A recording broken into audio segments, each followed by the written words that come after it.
I expected nothing, and I'm still let down. I just saw Venom: The Last Dance, and yeah, it's just as bad as everybody was saying it was. What really sucks is that there are hints of a good movie in here. It's hard to have a movie that is the conclusion of a trilogy while also being the setup for a bigger storyline. And that's exactly what Venom: The Last Dance is. I'm gonna be spoiling bits and pieces of the movie, so here is your warning. My biggest problem with this movie is an over-reliance on new characters that I just didn't care about. We're introduced to a bunch of very one-note scientists and military characters, and they're just not interesting in the slightest. And we only have 4 returning characters from the previous movies. But the strength of the Venom movies has never been in the additional characters. It's always been about Eddie Brock's relationship to Venom, and I feel like this movie really falls flat in that area especially. So much screen time is dedicated to introducing new storylines and characters that I just didn't get attached to, whereas the relationship between Venom and Eddie Brock is just really swept to the side, and it makes the idea of this being the finale to the Venom trilogy that much more disappointing. I feel like they really lost the opportunity to tell a very human story between Eddie Brock and Venom kind of coming to terms with their identity. But instead what we got was a very generic military hunting a fugitive with superpowers story that wraps up completely out of the blue. The end of this movie is just a bunch of random characters getting symbiotes, and it's just complete nonsense. It's cool visually, but it doesn't give you a reason to care. And certain things that don't make any sense happen just to move the plot forward. They address fairly early on that Eddie Brock cannot fully transform into Venom. That will draw attention from the xenophage. So Venom introduces this information to Eddie. Eddie understands and acknowledges it. And then Venom just turns into his full symbiote self anyways so he can dance with Mrs. Chen. Now I don't like to base my opinion of a movie on just one select plot hole or inconvenience. The problem is that there are so many moments like this in the movie. I really wanted this to be something. I thought Let There Be Carnage was a step ahead of Venom, and I wanted this to close out the trilogy in a really good way. They completely waste Null, I mean everything you've seen in the trailer is pretty much what's in the movie, and set up a sequel that, I'm gonna be honest, I don't know if it will happen. And don't bother staying for either of the post-credit scenes, they're completely pointless. This movie just really let me down. I saw the movie with Arash, who is the other voice on this channel that you'll probably recognize, and I wanted to give him a little bit of time to talk about his thoughts on the movie. So I just went and saw Venom: The Last Dance with my co-host on this channel, Zach. And, well, to say when the credits rolled, both of our opinions were essentially, was that it?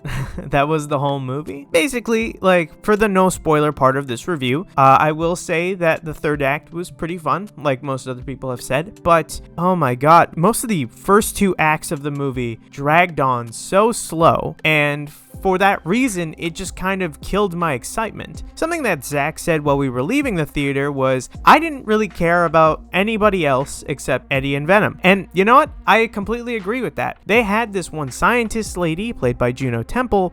They had a bit with her where they focused on her backstory a little bit, but more or less the payoff was there at the end, but then you're realizing, why do I care about this person? Then there's also Rhys Ifans' family in this movie, and I'll admit the bit with them in the van did drag on a little bit too long for my personal taste. Zach thought it was okay. I was just kind of looking at my watch the entire time being like, man, when is this part gonna end? And really, like, the whole thing didn't entirely amount to much. It kind of feels like a early 2000s superhero movie with the modern superhero filming techniques slapped onto it. They still have no idea how to make it, even though it's been done for 10 years already. But yeah, those are my quick thoughts on Venom: The Last Dance.